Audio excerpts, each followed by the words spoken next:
Hey guys, welcome to the new review that we're going to be doing about the book that has come out for infiNity game, Uprising. This is a expansion, effectively, which allows for some new sectorials in the non-aligned armies group. It will split the Japanese sectorial away from Yuqing. We're going to talk about how Yuqing has been affected by that split off and about the new changes to the Japanese successionist army.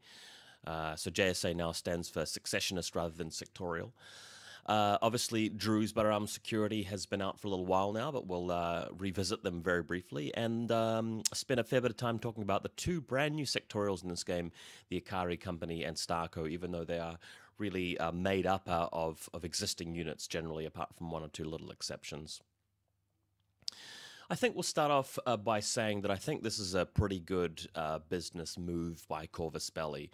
By doing what they've just done, it's going to result in a lot more miniature sales, in my view. The people who play Yuqing, even though they may not be happy about it, might find that they can't run a vanilla Yuqing list that they had prepared without going out and buying a few new units. So you've got a few people who had collected enough models, so they've got around about 300, 350 points worth of models, but they're now missing their Aragoto or their Raiden or their Tokusetsu doctors and stuff. So now these guys have to either proxy things, and that may not sit well with them, or they just may not be able to field it. For example, if you've got a Yuqing vanilla army with a whole bunch of Aragoto bikes, well, Yuqing can't really take any bikes anymore at all. So if you're in that position, you have to go out and buy new things. So that is something which is going to help Corvus Belli in terms of their business. The people who only play JSA, even if they may have every single JSA model, they may be inclined to buy the new stuff just because it's an upgrade, it's an improvement in terms of the looks, the sculpts. Then you've got the new mercenary sectorials, and the thing about these guys is that if you've already got some Wu Ming, you've already got a few bots, if you've already got some of the nomad stuff, these sectorials are conglomerations of a little bit of JSA here, a little bit of nomads here, a little bit of Hakislam here, and they're generally sort of merging a few of those factions. And there'll be a lot of people out there that look at these lists and go, hey, I already have almost enough models to field the sectorial, so just by going out and buying a few extra things, I can now play a whole new sectorial and add that to my list of things that I can play. So good move, Corvus Belli. I think this will make them a fair bit of money. In terms of the impact on us in the community, I think it's not too bad. Having more diversity and more factions out there is not a bad thing. As we know, infiNity sectorials and units and so forth aren't so distinct from each other that there are radically different factions like there are in other war games. So these new sectorials are just a little bit of a different take on playing infiNity. They're not drastically different, wildly different from the experiences that we've already had. Let's perhaps dive into it, and I just want to talk about Yuqing to begin with, because as you guys know, I play a lot of Yuqing. I've got more Yuqing models than I have of any other faction, but now they are missing a few relatively important components. I almost always took the JSA versions of the Doctor and the Engineer just because they're cheaper. So now I've got to take the Zanshi Yisheng. He's a point more expensive, so I've got to sort of find the points elsewhere in the list that we're making. Aragotos didn't really take much of them, but it's just annoying you don't have that sort of fast attack bike piece anymore. That's not a huge loss. The Raiden, again, annoying to lose that. I did run that in the vanilla Yuqing list quite a bit. The Oniwaban I didn't use, although the new profile for him looks pretty cool. We'll talk about that a bit with JSA. Shinobu, I think, is a big loss for vanilla Yuqing because it was great to be able to have such a defensive list with your hack tower, your tag in there, and all of your chain rifles in your deployment zone and all your specialists ready to go, but have this very powerful attacking piece which you could use to scalpel out an enemy tag or your lieutenant or something important. So without Shinobu, I think this is a little bit of a weaker faction in general. They've left us with the ninja, and you can take 2 ninjas, thank goodness. So, as it's been said before, Corvus Belli didn't want to invalidate their Red Veil box set by saying, hey, you've bought a starter set for Yuqing, but you can't use this model now, so they didn't really want to do that. So luckily, the most desirable profile in the entire game, possibly with the exception of Gazimatewa, is here to stay, and we can now take the, we can still take, I should say, the Killer Hacking Ninja. I note with interest that the JSA lot are getting a Fort Observer version of this guy, but I don't really like him. I think the Killer Hacker way is the way to go with the Ninja profile. Also needs to be said that the Ruishi remains at 20 points with 1 SWC. This is one of the most undercosted models in the game, and I think if you're trying to win more games with vanilla Yu Ching, you should be using this guy almost always, unless you're really going to be crutching on the Xian Warrior. Interestingly, the JSA version I think costs 1.5 SWCs, and I think it's possible to take him in one of the other mercenary sectorials, but we'll come to that later in the video. We'll double check that. Before we move off of Yu Ching, I just want to also talk about the Hack Tower. Now, this is a model that you can only run with vanilla Yu Ching. He's sometimes comparable to a Swiss guard. That's probably his closest compatriot, really, in the infiNity universe. And I personally like the Swiss guard better because this guy's all about shooting, and that extra point of ballistic skill matters when you're rolling 4 dice again and again and again in your active turn, and sometimes that shot in your reactive turn matters as well. But the profile that I think stands out the most here is the Executive Order HMG. Now, the other profiles are good, don't get me wrong. I actually like the missile launcher profile, and some people prefer the Killer Hacker multi-rifle. The plain HMG is also a really good one. But the great thing about this guy is that he allows you to thwart attempts at having your lieutenant assassinated. If you're, and again, your lieutenant's just going to be a plain Zanshi in a lot of cases. Your Zanshi is just standing around there.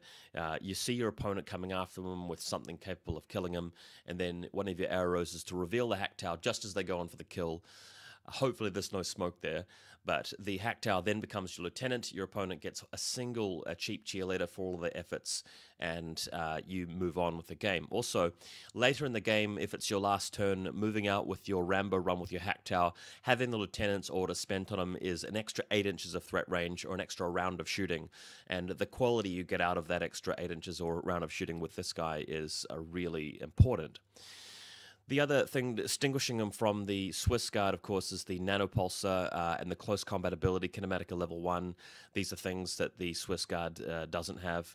It makes him a lot better at close quarters and a lot better defensively. So I think if you want to win more games with Yu Ching, now that they've been compacted down to just the basic Yu Ching units with no JSA help, you should be relying on guys like the Hack Tower Executive Order, the Urushi bot, obviously the Sujian in a lot of cases. Take plenty of Shaolin Warrior Monks, Guangxis. Take, I take 2 ninjas. I'm actually thinking of doing double ninja, double Guilong in some lists as well. So if you're really just cherry picking and relying on all those best models, don't forget the Krakot, then you can get away with a pretty strong list, even if you're having to resort to the Zanshis and the Zanshi doctors and line troopers for your backup. So this is a slightly weaker faction without JSA, but only slightly. It's not really a deal breaker in my view. So that's where we'll leave it for Yu Ching. All right, time to talk more about Uprising. And the first thing I want to, well, let's just go through it on the list. So, Druze Bayram Security. Elsewhere on my YouTube channel, you can see an in-depth breakdown of this sectorial, and you can see 2 bat reps that I've done playing DBS. So if you want to hear my more comprehensive and detailed thoughts about the Druze, I would refer you to those other videos. I still maintain that this is the worst sectorial in infiNity, the game, at the moment. Sorry to be negative about that, guys, but there has to be a last place somewhere. I know that a lot of people don't like hearing that and will try to disagree, but if you don't think that DBS are the worst sectorial, I would challenge you to give us an example of a sectorial that is weaker than them. And if you're willing to do that, you also sort of have to defend yourself against the people who are going to come out of the woodwork and defend the sectorial that you put a lower rank than them. Let's say maybe some candidates are Corregidor from Nomads, or Acontecimento from Pano, or Morats from Combined Army. If you were to try and argue that one of these 3 sectorials is weaker, you're going to have people coming out and defending those sectorials and saying, yeah, they're better and blah, blah, blah. I think QK are also a contender. The QK from Hakislam are also quite low down there in the rankings. But the funny thing about assessing infiNity sectorials and armies is that as soon as you go into Army Builder and you're looking at all of the units that you can take, this vacuum seems to form around you where you lose sight of what other factions can do, and you're looking at it and going, oh, cool, I can take a MSV2 sniper and a link team, and oh my god, I've got Saito Togan as a specialist operative, and I could put the Clipper in a link team, and the link team's got this hacker with a pitcher. So your mind is just zoning in on all of the good things about the sectorial, the things that are powerful and the things that you like. And in that moment, you are forgetting about all of the ball-busting stuff that other sectorials can do. And if you do a direct side-by-side comparison and put this next to what other factions can do, it just doesn't come close.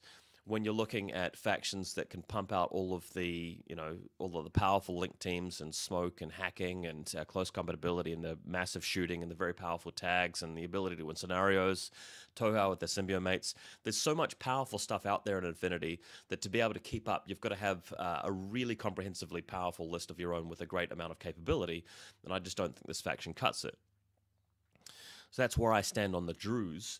Again, you can see a lot more about what I think of the Druze in the 3 other videos I've done, the actual specific sectorial breakdown and the 2 bat reps. So there you go.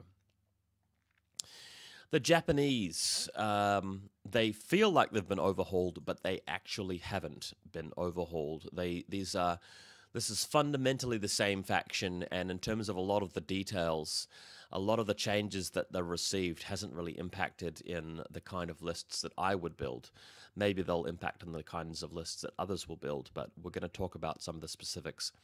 I just want to say that even though my JSA sectorial breakdown overview on YouTube is now out of date, it's still fairly fundamentally sound. If you go back through my YouTube videos and watch my overview of JSA, 95% plus of the points that I make in that video are still valid.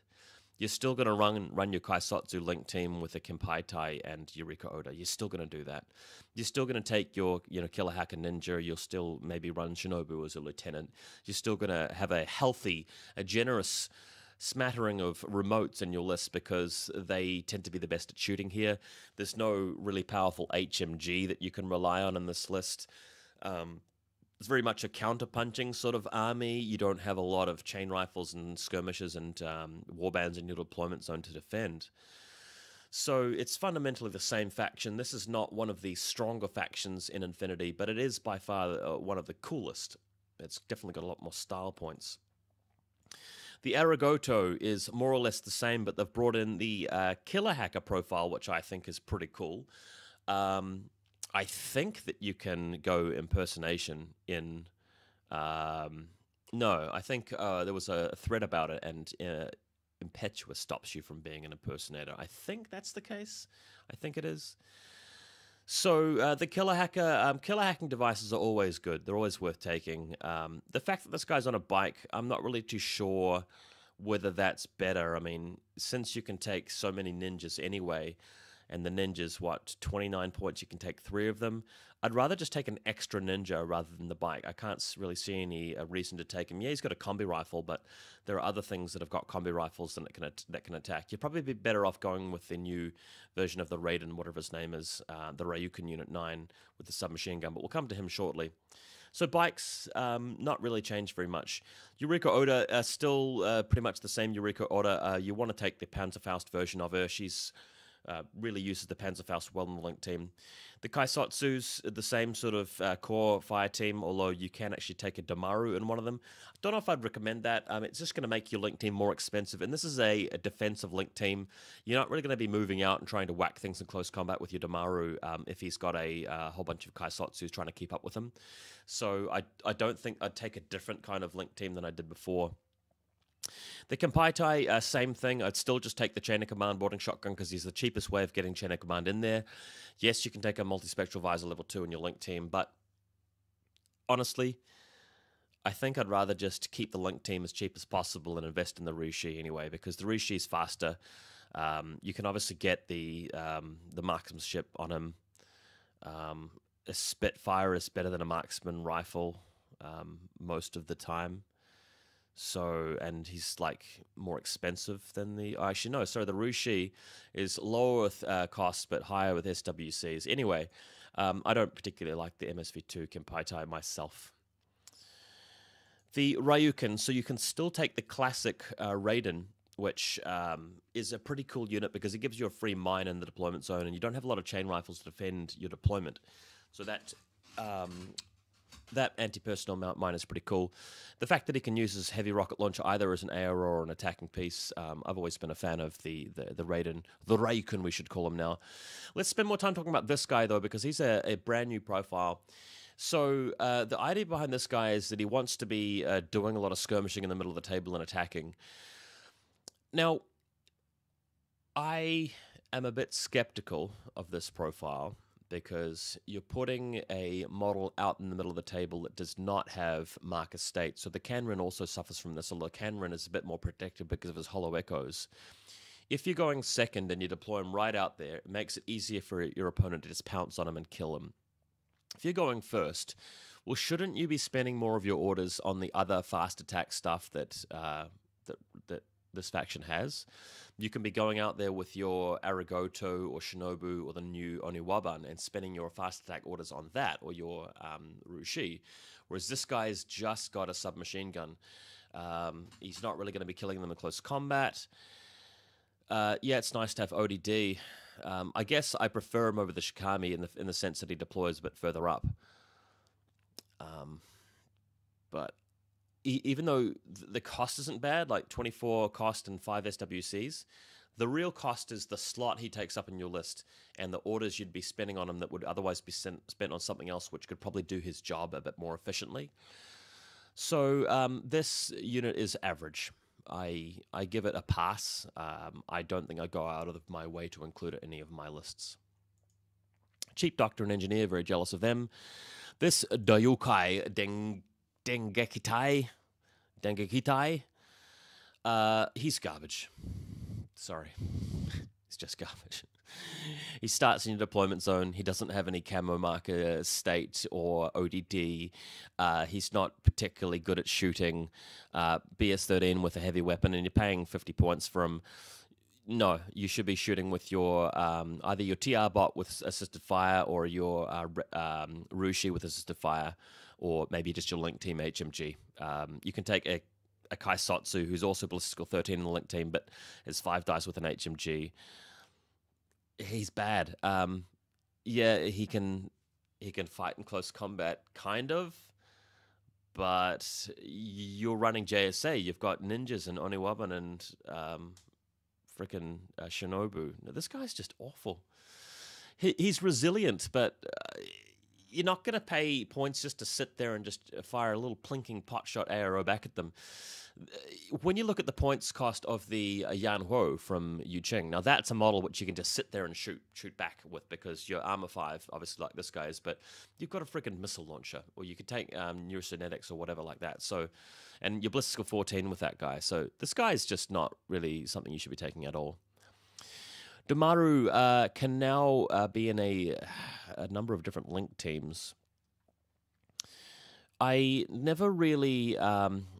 I like the Domaru, but the only times I've really had success with the Domaru is when I just take a single Domaru by himself. Because then he's free to just charge across the battlefield, and he's just tanky enough to get into close combat. And then he starts swinging, and he can mess you up with his EM close combat weapon. When you're including him in Link teams, the thing about that is that you really be wanting to take the cheapest guys you can to soup up the Link team to get the bonuses. If you put the cheapest Domaru in a Link team, what's that, the 26-point guy with a chain rifle, it's still 26 points. And there are other things on the list which can provide that cheerleading benefit. So I'm not really seeing it.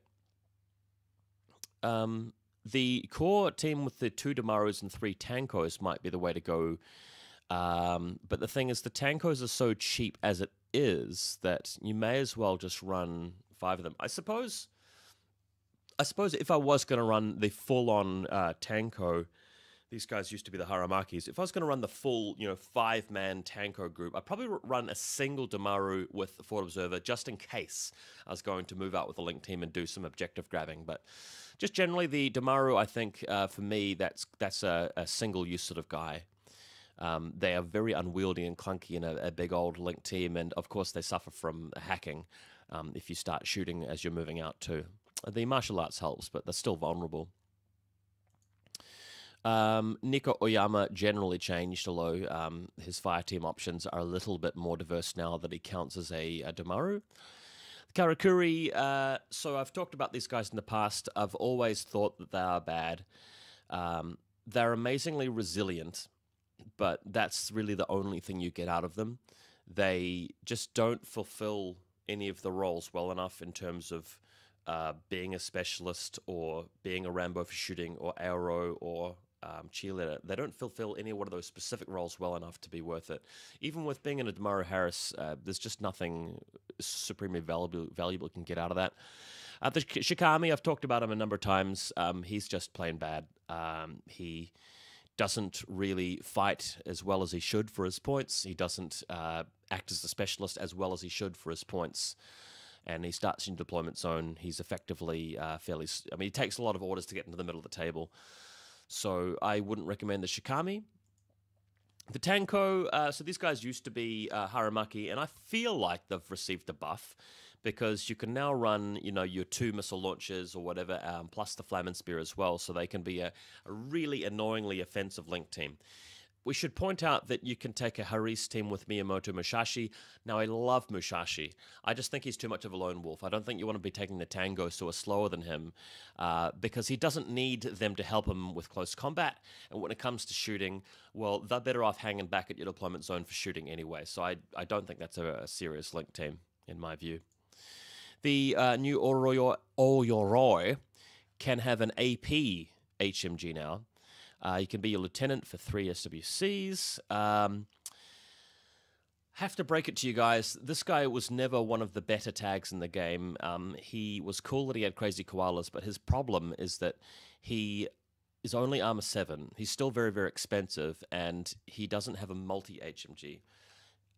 With armor piercing, that helps, but armor piercing is one of the worst ammo types in the game because it makes so little difference in terms of your, actual value and your capability, I should say.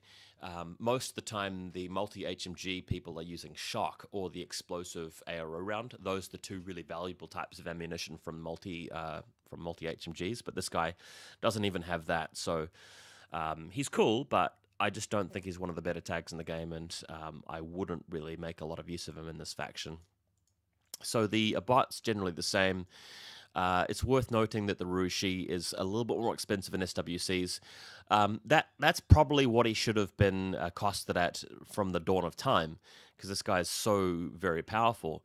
Having said that, though, Yu Ching seemed to get it better off because Yu Ching have an easier time getting the smoke out there with Imperial Service, especially with the Link teams and the light smoke grenade launchers. But the monks and the Quangxi control device Celestial Guards are pretty good at putting smoke out there, whereas in this faction, you're having to sort of rely on your Shinobu or your Saito, who you have to reveal to get smoke, or your Jimbo, who's sort of only able to put smoke down one place at a time with his limited, presence on the battlefield. He's still pretty good at doing it, though. The Ninja Forward Observer profile is not one that I'd recommend, because this guy's not meant to be going around shooting things. He's meant to be killing things in close combat, coming out of head and deployment, pressing buttons, and surprising people with his hacking ability from mid-table. And paying 6 extra points to miss out on the killer hacking ability and really only gaining a combi rifle is just not a very good trade. So you still want to go for the forward observing guy all of the time. Saito Togan, you can now take the specialist operative who was available to Druze. So Druze further lose out in the specialization field by not even having that unique to them. So JSA can take the specialist version, and you would definitely want to do that for a 1 point. It's definitely worth paying 1 point for him to be a specialist. with the rare exception of situations where you're going along to your mate's house to play a single game where killing specialists matters, and you may not want to give up that many specialists. That's the only time you wouldn't take a specialist here. Let's talk briefly about that Oniwaban submachine gun. So finally, the Oniwaban starts to become a lot more viable and a lot more reasonable and worth taking, because with superior infiltration, it's very easy to get into close range with the submachine gun where the gun really shines. You're coming out of TO camo, hitting them with a surprise shot. They're shooting back against your TO camouflage, and you're ripping into them with a submachine gun. Shock or AP round, the choice between those profiles is really, really powerful. And he's cheaper than he was before. So finally we start to get the Oniwaban on the field a bit more, and he's got a brand new model too, which looks pretty cool. Musashi, you can take a regular version of him, and he costs more SWCs, and he can be in a Haris. I personally, guys, would still stick with the irregular guy. That's just me. I like the idea of this guy being a lone wolf. He's cheaper that way, and if you just have a single irregular in your first combat group, you can actually spend the command token to turn that into regular order anyway. And the cool thing about this guy is that he just really punishes people who get out of position. He's great defensively in a lot of cases. I mean, look at that Whip 15 Flash Pulse. That's a lot of fun. Comes with a chain rifle, and of course, if they leave something in the middle of the table, you can walk up there, come around a corner with your dual-wield swords, and chop them up quite easily, and you Jimbo unchanged. So there have been a few subtle changes to this faction. People are going to get used to them pretty fast. Still a fun faction to play, but they're not drastically different to what they were before. All right, we're going to talk about the new Sectorial's Ikari Company and StarCo. Let's do it, guys. So we'll start with the Ikari Company over here. Let's make this a bit smaller. All right, so having a bit of a browse through this, we've got a bit of an amalgamation between some of the Druze units. We've got some JSA in there. The remotes are colored as Pano remotes, but they're not specific to Pano. These are just the generic remotes that every faction can take. We've got a few of the assorted ones. There's a couple of Ariadne units in there. We've got the Yuan ones. But generally, it strikes me as a combination of some of the JSA units and just the plain mercenaries and the Druze. So it's almost like a mercenary JSA. They're not so much secessionist just from Yicheng, but secessionist even from, the general human sphere. Okay, authorized bounty hunters. Actually, before we start getting to the specifics, what are the main draws of this faction? What are the main things that characterize this faction, if we might go down that path? Well, the link teams that you can take are going to involve, obviously, not the brawlers, because they can only be duo. The Kaisotsu Brutais, you're going to build a list around having a Kaisotsu link team. We already know that they're a really useful, cheap defensive link team. Or you can go with the full-on heavy infantry Wu Ming link team. Those are generally the two different ways to build an Ikari Company list. We know that Wu Ming are a good link team, but these are guys that we usually thought of in the context of Imperial Service. The powerful thing about them being an Imperial Service is they're backed up by the Sophatect and, the 8 Guangxi. They've got their ninja in there, and they've got the smoke grenade launchers. So in the context of a 20-order list, you've got one combat group where the women can move out, be the pain train, and the other combat group which can actually still get stuff done, press buttons, and actually put smoke clouds out around the table. So being in a sectorial where they don't have that backup does weaken them quite significantly, I think. My outlook is that these guys are not as powerful as they are in Imperial Service. To possibly make up for that, though, they can take a Clipper drone bot in their link team. Now, we have to say that this helps to keep the cost of the link team in terms of the points down a fair bit, although it still increases the SWCs. Imperial Service could take a Zanying missile launcher, but the Zanying missile launcher couldn't benefit from assisted fire like this guy can. and he can also make use of the smart missile launcher, although this faction doesn't really have anything else in it which can effectively get the targeting off.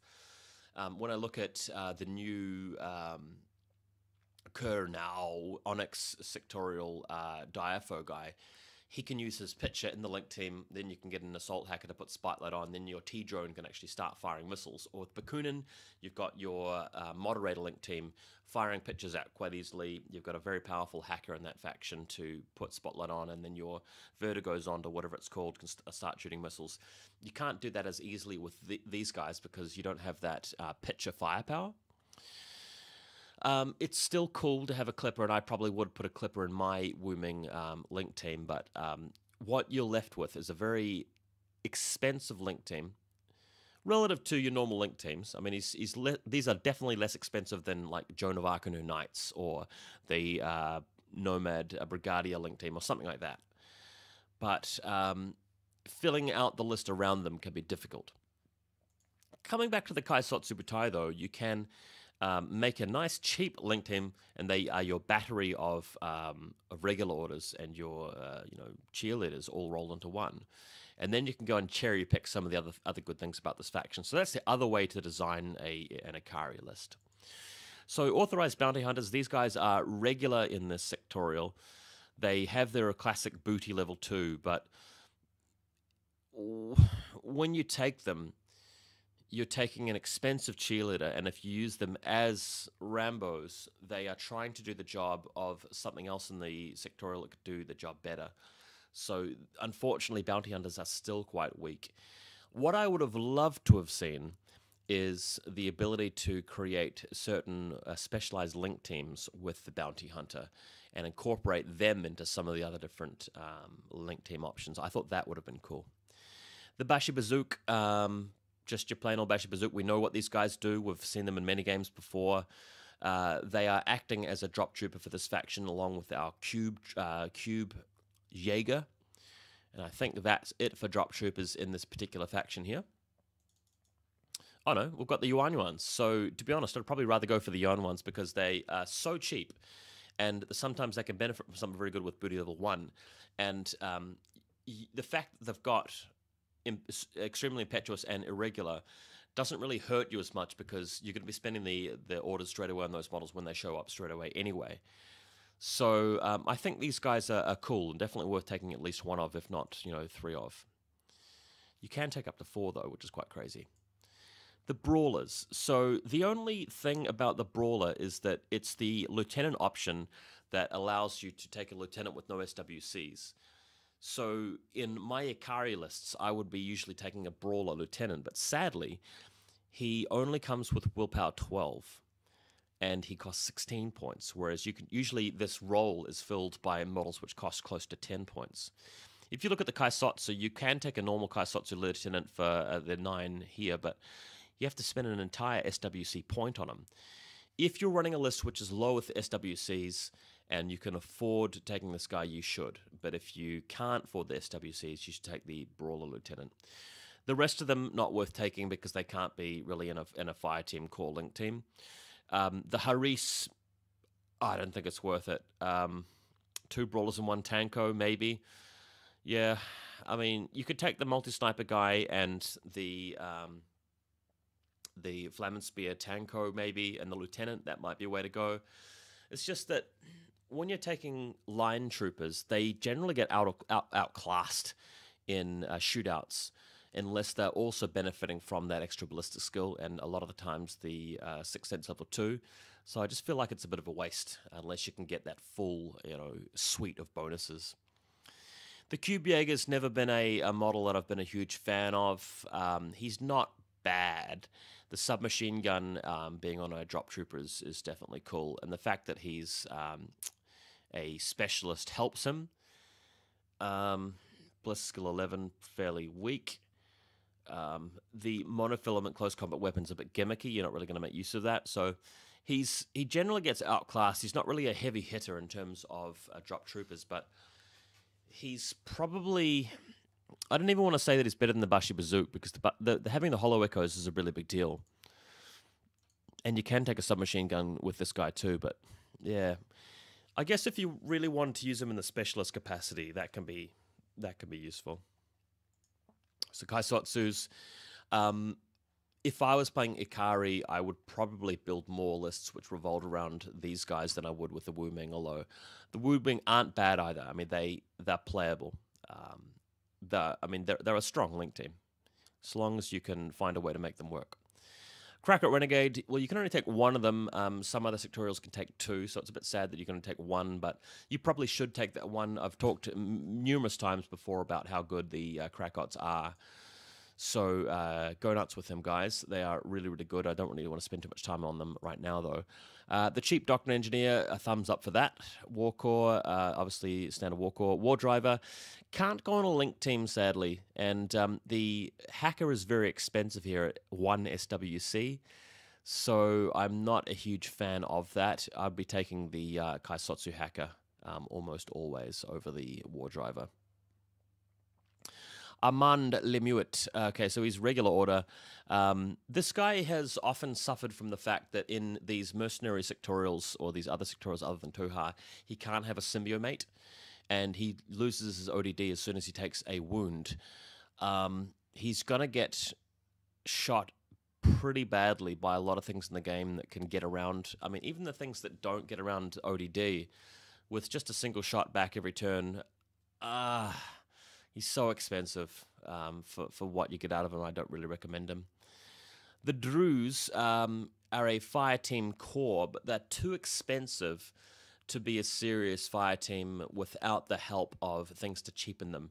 When you're taking the Druze Baram security guys sectorial, you do take a couple of Druze in your link team because the other things backing up the Druze are cheap. You've got the bot and the hacker and blah, blah, blah, and the brawler. Whereas here, the best you can do is the 4 Druze plus an even more expensive model in the form of the Tanko. So not great. The fact that you've got the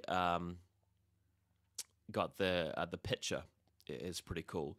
So I suppose, yeah. I mean, I said earlier that the Clipper didn't have anything good at actually applying the targeting. But what I meant, I suppose, is that if you do take the Druze team and you commit to a fire team core of them, well, you can't really afford a whole fire team of Wu Ming and the Clipper as well in the same lists, is sort of what I'm getting at. Yeah, these guys are expensive. They're very slow, so you can't really make a big push out very effectively later on in the game and get them in the middle of the field where your grenade launchers are going to be more effective. Yeah, I would strongly recommend going with the Kaisotsu Batai or the Wu Ming rather than the Druze. Alpha Seed, I've played him a number of times. It's just kind of sad that this guy is just too expensive. He's just a heavy weapon with ballistical 13. It looks like he's got a whole bunch of extra really awesome special skills, but nothing that's really directly powerful and relevant. If this guy had ODD, then we'd consider him, or if he had camouflage, we'd consider him. Or if he was, 15 points cheaper, yeah, you might consider him for that role, or if he had some sort of marksmanship, maybe, or fatality. But as it stands, the Sixth Sense veteran, Mine Layer, these are just very peripheral situational things. And the fact that he can fire smoke grenades around doesn't really matter when you've got guys like the Desperado, Yojimbo, the Yuan Yuans. So you wouldn't really want to take an Alpha Seed at all. We've talked about the Daiokai, Dengakitai. Absolute trash, belongs in the garbage bin. Karakuri can't even be in a link team in this list. Again, just too slow, unwieldy. The firepower, it's just dwarfed by other things. I mean, this is a faction that can take a Ruishui. So you put Assisted Fire in this guy with your Kaisotsu and you're away. That's what you're doing with your shooting. I mean, you've got a whole bunch of other things which put smoke on the ground as well. It's the Rushi you want to be using, not these guys here. The Tankos, so the Tankos appear in Ikari, but only really as a support role. They can put, a Tanko in the odd link team here and there. Should you? Well, given that you can't be in a core fire team, or can you? Hang on a sec. You can take a core of... Yeah, okay, so let's come back to the Kaisotsu. So I missed this, guys. I missed this. What you want to do is you want to take Kaisotsu Hacker and the Brawler Lieutenant and say the forward observing Kaisotsu. That's your... that's that there. You might take the say, the HMG as well, or even just a plain combi rifle, actually. No, the HMG is pretty good. And then you take the Tanko, and instead of taking the missile launcher Kaisotsu, you take the missile launcher Tanko. So with this link team, and I think that's actually a pretty cool link team, this is the link team you want to take for Ikari. So you've got your relatively cheap lieutenant, who plays that role. You've got your cheap hacker, so he is very cost-effective there. You've got your very, very cheap forward observer, which you're going to be using for classifieds and whatnot, and specialist. The HMG, fine. He's very cheap HMG for moving out, and Bliss skill 13, 5 dice. And then your defensive guys, the Tankos. So at the start of the game, everybody's going to be prone behind total cover except for the Tanko with a missile launcher, and you're going to have a Taisotsu doctor nearby to help him out. And that is efficiency, guys. You've spent only 100 points here. You've got a really solid block of regular orders, and you can start adding things like your Rushi and adding your... I'll just get my camera out of the way. In fact, we're going to zoom in a little bit. So this is the kind of list we start making here. Is we've got the... going to chuck in the ninja, obviously. No, I'm going to zoom out. I can't even see what I'm doing. Killer Hacker Ninja. You're going to have a Yojimbo in there. You might have a Yuan as well with boarding shotgun. So the list starts to come together after this point. You put the Fugazi in there. Maybe a Pathfinder. You'll take a Krakot Renegade, no doubt, with a submachine gun. So, yeah, that's how you sort of cherry-pick some of the better things in this list. So the Tanko, that's where he comes in handy, is just adding a single Tanko to your existing link team. You don't really want to put him anywhere else. Wuming, we sort of discussed, if you're really going to be making a Wuming a link team in the Sectorial, you absolutely want the HMG. You want one of the specialists. Then you want a couple of the dirt cheap chain rifle guys. So chuck them in there, just because you need to keep it cheap. Then you put in the Clipper missile launcher. I am inclined to just take the plain old missile launcher. No, actually, the smart missile launcher, just in case. There might be an opportunity for it. So that's the whole 5 of them. Then you get the cheap hacker so that you can put assisted fire on your missile launcher. You obviously have your doctor in there. You want your Krakot. So if we're playing Wuming, they're generally going to look like this. There is an argument to be made for having a Panzerfaust in there as well, just because the Panzerfaust rounds are so effective in a core link team. You could even throw in Pangwilling Minesweeper because of the baggage table to give you more rounds of Panzerfaust ammunition if you wanted to, but that's not really crucial. Scarface is not a very good tag. He's just too plain. He's no good at AOs. He's fairly inefficient at the old shooting. You have to take Cordelia with him, who's a bit of a point sink. So I don't particularly like Scarface. I've talked about him in other videos. I don't really want to spend a lot of time on him now. The bots are what they are. You all know what they do. Same with the Jing bots. Lu Duan, wouldn't really take him very often. Ninja, again, Forward Observer is available now, but it's the killer hacker you want to go with 100% of the time. Desperados, I don't know if it's worth taking these guys in a sectorial where you already have your Jimbo. So Yojimbo is more effective at putting smoke down than these guys. He's got the koalas there already. The argument for these guys is that you head out there with your submachine gun, and that can be pretty cool. They don't have Dogged, unfortunately, but I think I'd probably prefer to go with the Bashu Bazooka for that role. Maybe even the Cube Jagger, possibly, but definitely the Krakot. These guys seem a little bit redundant in this sectorial. They're really cool models. Like, I like them. The assault pistol's nice. The only problem with the assault pistol is that you're taking it on a profile. It's only good. Yeah. Okay. Well, I guess there's the thought behind the assault pistol is that they're a bit like the Morlock, where you're burning rubber across the battlefield, and you come into line of sight, and if they dodge, you assault pistol them with 5 dice. Or if they don't dodge, you maybe chain rifle them if you know that you're not going to be able to win the face-to-face roll for some reason, maybe because they have TO camo or something like that. So if you can work around their extremely impetuous and irregular, lone soldier sort of aspect of play, and support them correctly, then yeah, they're cool. Having a smoke light grenade launcher is good, although it's worked off ballistic skill, unfortunately. So there's nothing wrong with the Desperados. And that's about it for this faction, really. I mean, we know about your Jimbo, we know about your Ones. The thing about this faction is that they don't seem to do any one particular thing extremely well. When it comes to AROs, I guess, the best, most powerful AROs you've got is the Tanko in your Kaisotsu Link team. He's kind of cool, but you can only take one of them, whereas in the old JSA you could take two of them. When it comes to filling your deployment zone up with, mines and crazy koalas and chain rifles, you can do it, but not with the super cheap sort of 5-point cheerleaders that a lot of other armies can do. This faction has as its only tag Scarface, who's not a particularly good tag at all.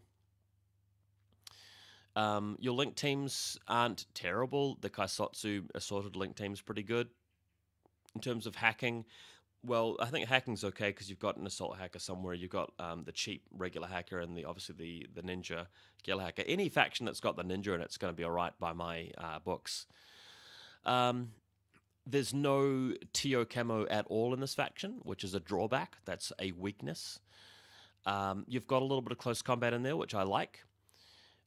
This faction doesn't really seem to be that capable of making like a full-on 20-order list effectively in the way that some factions can do that very, very cost-effectively. You can't really swarm the middle of the table with camo markers like you can with some other sectorials. So this is a fairly average sectorial. I don't think that I put them in like the top third of infiNity sectorials. There's nothing they can do which I find just completely ball-busting. You look at Onyx with your assisted fire, plasma snipers and stuff like that, and Kernel now, and your Q drones. If you look at, what Steel Phalanx can do with swarming the table with these ODD, close combat specialists with, quite powerful shooting and really good button pressing ability, Eclipse, smoke grenades, stuff like that. Imperial Service able to effortlessly cover the middle of the table with smoke grenades. You've got a 20-order list, Guangxi and Link teams everywhere, backed up by your Ninja and your Sujian.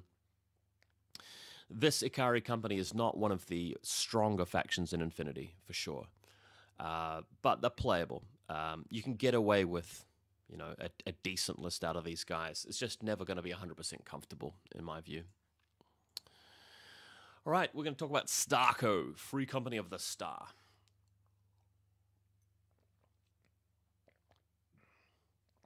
All right, I like these guys more than Ikari. I prefer StarCo. I definitely prefer them over Druze, and I might even venture to say that I like them more than JSA. These guys are an amalgamation of nomad units and assorted mercenary units backing them up. A good way to characterize these guys is that they are like some of the nomads combined with the people from the comic that they released, the comic book.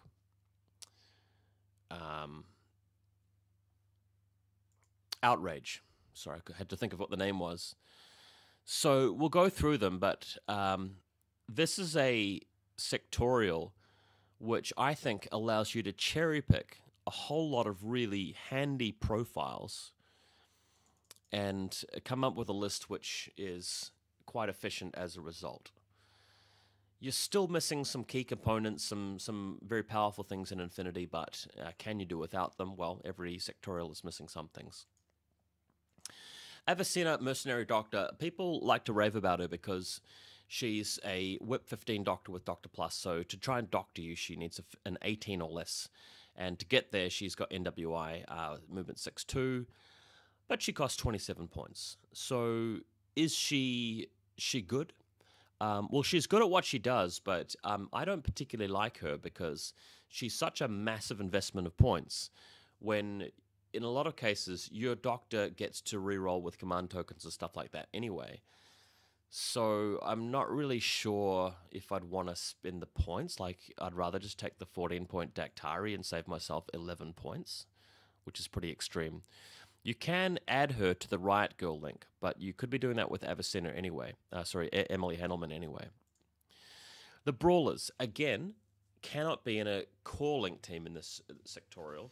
You can make a little Haris team with them, but I wouldn't recommend that. Again, this guy may be your lieutenant, so you might take a cheap lieutenant, only willpower 12 though, which is a bit sad, but it can't be your... It can't really be in a link team, which is why you probably won't see much of the MSV2 guy, which is sad because he's a pretty good profile. Clockmaker, very expensive engineer from Nomads. The Alguacils, okay, so this is where you could take a cheaper lieutenant with better willpower, but only if you've got extra SWC. So similar to Ikari in that way, you've got to actually, fork that out. What we can do, though, is form a link team of them, and I suggest you probably do this in a lot of games, and we're going to grab the Missile Launcher, the HMG, the Hacker, the Ford Observer, and Emily Handelman with Chain of Command. We'll talk about her a bit more, but this is the kind of link team that I'd run in StarCo. CSUs now have 2 additional profiles which also overlap to, I believe, NCA and Imperial Service. Do you really want to take a specialist CSU? If the mission is requiring you to just press a lot of buttons in general, then the answer is yes. If the mission is kill more specialists than your opponent, then maybe no, because they're not the kind of specialists that are easily survivable. You're better off taking specialists that are in mark estate when it comes to those missions where killing specialists matter. Daktari, we know about the Daktari. So let's talk about Emily Handelman. She is this Pan-Oceania operative in the Outrage comic, the book that they released a while back, who goes after Nauf. And I think that she's worth taking. I think that she's actually pretty cool. She's very expensive. But the thing about her is that she's just going to sit in your link team, providing chain of command. So by taking her, it's going to mean that it's very, very difficult for your opponent to just assassinate a lieutenant right off the bat there. When you move out with your Alguacils, she's going to act more or less like the Diafo character usually would. So she's the point man or point woman in this case of the Alguacil link team. You're moving across the table. Whenever it comes to shooting something, if you're not using your HMG, using her because her ballistic goes up to 16, whereas the rest of them are down at 14. The X-Visor really helps with the grenade launcher, so if you are going to be deciding to make a speculative fire shot with either normal or EM, that comes in handy. And she helps protect the link team with her nanopulsar, an assault pistol as well for close range, so she's very well kitted out. If she didn't have 1 or 2 of these rules, she just wouldn't be worth 35 points at all, but because of the capability that she adds to this faction, I actually would take her. I like not going into Lost Lieutenant if my lieutenant dies. So Chain of Command is a really, really useful ability. I like having that clutch play where you sometimes hit them with a speculative fire shot because they've bunkered themselves down with mines and crazy koalas and symbiomates or whatever they've got. If you can't achieve anything in your turn except for pressing some buttons and taking some pot shots, well, it's really helpful to be able to have that. And with the X-Visor as well, it just makes it even better. If you're playing a game like a mission like Hunting Party, if you're losing and you just want to take a punt at it and fire some spec shots with your EM grenade launcher, you might just win the game by isolating the lieutenant and hunting him down that way. The Cataran. So these guys are pretty good in Ariadna. Putting them in this faction, though, I'm not so sure because you now have access to a lot of tech that helps you fire at long range. And these guys are just irregular, so irregular means that unlike regular snipers which can just hang out and add their order to the order pool when they're not being used, this guy's a bit of a loner and you often wouldn't attack with your sniper in the active turn. It's more for the reactive stuff. So I am not really sold on him, sorry. Nauf. We've talked about Nauf in the past. Yeah, I mean, some factions already have a sniper which they'd rather use instead of this guy. But if you've got no other sniper at all and you really like snipers, then by all means use him. I don't particularly rate him, except if you know that you're playing in a mission with like a nimbus zone or an exclusion zone where it cuts down the number of shots they can use in the active turn, that's when a single sniper can really benefit it.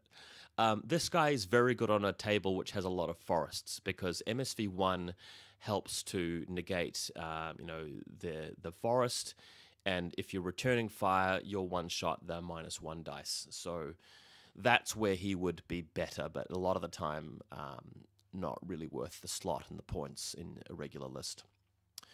Raoul Spector. This guy is really interesting, and I want to spend a bit of time talking about him because I think that he's cool.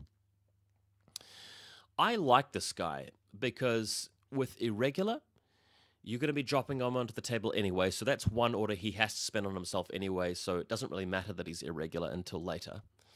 Mimetism is always useful on these types of troops because he's going to be getting into firefights and trying to avoid shots in the reactive turn. So Mimetism is always going to come up. Natural Born Warrior, I think, is really cool. This is an ability that allows him to fend off attacks from stuff that usually would outclass him, like, Datratsu, witch soldiers in the reactive turn. But also in your active turn, it gives you the chance to go up against things which can't really fight in close combat, and you can add the +3 bonus. So if you're coming in with CC25 and just trying to whack them with his with the EM CC weapon, this guy can actually quite successfully go after a tag and remove it from the game effectively by dropping in nearby to it, which I think is really awesome. He's a specialist as well, which probably won't come up as much, but it does need to be said that you can drop in later in the game if you wanted to and claim an objective. NWI isn't the best ability ever, but it's better on models in the active turn than it is on models in the reactive turn. If you have a sniper with NWI, that's not so great because your opponent can just choose one of the many tools which has shock ammunition and kill it that way. Whereas in the active turn, you can deliberately go after models which don't have shock. So when you're coming around the corner and clearing out things with chain rifles, you've got the opportunity to do that and keep them going for the rest of the active push in that turn. Drop bears aren't normally that wonderful an ability, but on this kind of trooper, you're dropping down behind enemy lines. You can throw the drop bears into really annoying places. He's got physical 13, so dropping them is quite reliable. So I think that is actually a pretty cool thing for him to have on his profile. I would recommend taking this guy in most of your, if not all of your, StarCo lists, but I wouldn't recommend taking the non-combat jump guy. The guy that's just a multi-rifle in your deployment zone and possibly in a link team is just too short-ranged and too expensive for that particular job. You want to be leaving that role to people with HMGs and missile launchers and stuff like that. So Raoul Spector is really cool. I don't think that he can really be in the same class as the real heavy hitters of AD. He's not like your Tiger Soldier or your Fraktar or your Kodali, right? Or your Rajik Spitfire, because those kinds of models can just really shred when it comes to shooting, and that's generally where you get the most value out of drop troopers. It's not really that likely he's going to be dropped down on the side of the table and walking around and just killing a whole lot of things, because he's going to run into trouble. He's going to run into things that he can't really handle. The thing about the Tiger or Kodali or whatever it is, you're just dropping in and you're just picking things off from long range as you move around the terrain pieces. So that's where this guy isn't really at the very pinnacle of AD, but he's good enough that you want to take him most of the time. Uhahu is the hacker which appeared as a character from the Outrage book. And note that they released that box with all of the different character models. So you've got a model which can be used for her. She gives this faction a hacking device plus. So if you do like your white noise and stuff like that, definitely worth it. She has a picture, but sadly she can't be included in the link team. Now, being a link team is a really big deal for having a picture. And as far as I can tell, this faction does not have any linkable pictures. So that's sad. That's unfortunate. I'm probably going to be proved wrong. I guess you can take the Cyclones with their pictures. So that's a plus, but Uhahu is a bit more like the Danaves from Aleph, really. Similar sort of points. The main comparisons, I suppose, is that you've got Icebreaker. She does have NWI. Assault Pistol is not going to come up very much. She is fairly expensive. I would be inclined to leave her at home a fair bit, just because the Alguacil is just going to do most of the work. Warcore is a Warcore. Hellcats, we know what Hellcats do. Again, if you like dropping a Spitfire down the side of the table instead of using Raoul, by all means go with a Hellcat. Thing about the Hellcat, though, is he's still, I mean, the Hellcat doesn't have the mimetism or the additional wound or any of the bonuses that the other factions have with their Primo airborne deployment trooper. The Mobile Brigada. So one of the other defining things about StarCo is that you can run a core link team with the Dactari and the Senior Massacre, which helps to mitigate the extreme cost of this link team. So let's have a look at it. Let's grab a Lieutenant multi-rifle. No, let's go, yeah, actually Lieutenant multi-rifle is good because you need some sort of shock ammunition in your link team. Then we add the Dactari and we add Senior Massacre. So the powerful thing about this link team is that the link team's a little bit cheaper than normal, even though it has the raw power of the heavy infantry in there. And you've got the Dactari close by in case the missile launcher goes down to an ARO. Senior Massacre is able to help throw smoke grenades to allow them to advance through the battlefield.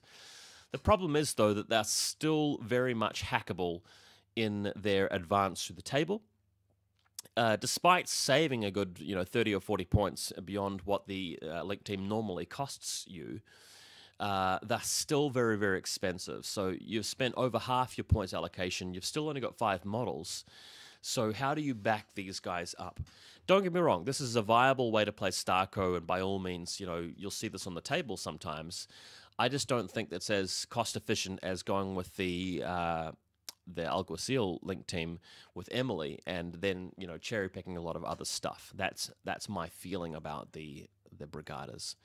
The Riot Girls are traditionally thought of as an even better heavy infantry than the Brigadas, and with these guys you could take Avicenna or Emily. Now this may actually be a case for Avicenna because you've got Avicenna standing right next to them, but having said that, if you're just going to be running the Riot Girls anyway like this, and having like a specialist in there, and the missile launchers, and the multi-rifle, you could just put Emily in there, just chuck her in, and then have a Dactari next to them anyway, right? So you could do something like that. I think that's pretty cool. Riot Girls. So with this 5-man link team, it's still almost as expensive, and pretty much as expensive as the Brigadas. If you feel that you can afford this and still win the game, then great. You may be going for a limited assertion style list, which is pretty cool. Riot Girls, I think one of the better things about them is that they have MSV1, which is relevant. It does come up a reasonably hefty amount of time. And if they're in a fire team core, I should say, and somebody tries to use white noise, well, 6th Sense level 2 from the link team still gets around that. So that is quite powerful. And hyperdynamics can be useful if you are dodging. So they're not bad. They're not the best thing in the game in my view. They're just solid. Anaconda is, I think, is my pick for the worst tag in infiNity. It's cheaper than normal tags, but you don't really get what you're paying for. It's just like a glorified heavy infantry. It doesn't have any special sort of, doesn't have, it's not a marker, it doesn't have mimetism or ODD, it doesn't have like shock ammunition, or it's got a Panzerfaust for shooting back, but only with 2 rounds. It's obviously hackable, which only BT is 6. In a firefight, armor 6 just isn't really going to cut it against something dedicated. I think definitely wouldn't play this guy at all. Reaction Zons, obviously we know what they are. We know what the Nomad Zons do. Like, you can take them all. Or can you take them all? I don't think you can take the Nomads bots that have a heavy shotgun and the crazy koalas. I don't think you can take that particular guy, but you can take the battle bots. You can take the smart missile launcher, obviously. You can take the where is it? Can you take the drop trooper Zond? Don't think you can. Stempler, that's a sensor bot. Yeah, I don't think you can take the drop trooper Zond. That's all right. You still want to use a lot of them. The Al-Hawa. I've always liked this guy because having a cheap assault hacker out in the middle of the field with Whip 14, you got an infiltrating camo specialist, that's never bad. D-charges can help you sometimes on some missions, and the assault hacking device is actually a really decent choice. I mean, so many factions use hackable things these days that this guy is well worth taking. The Corregidor Bandit helps to extend the hacking area of, say, Uhahu or your Alhawa with his deployable repeater. But most of the time, you just can take the Killer Hacker because you need some sort of Killer Hacker in your list these days. And he does it quite effectively, even killing people in close combat. His only drawback is that he's a irregular model, which helps to give away what kind of model he actually is when you run him. Hard case, I think I'd like this guy better if he was a specialist. He's so cheap, but he doesn't act as a cheerleader, and he doesn't really act as much of a fighter in the midfield, and he can't be used as a specialist. I think he might have more of a role to play in US Ariadna, but in this particular sectorial, I don't think I would really take him. The Jaguars, an amazing cheerleader at 10 points for a regular order.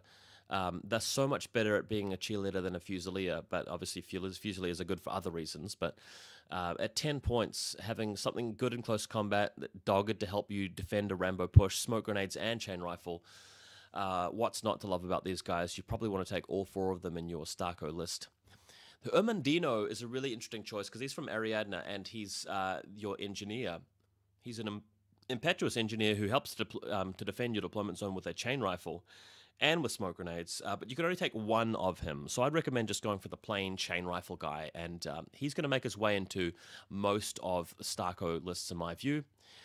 And lastly, Senor Massacre.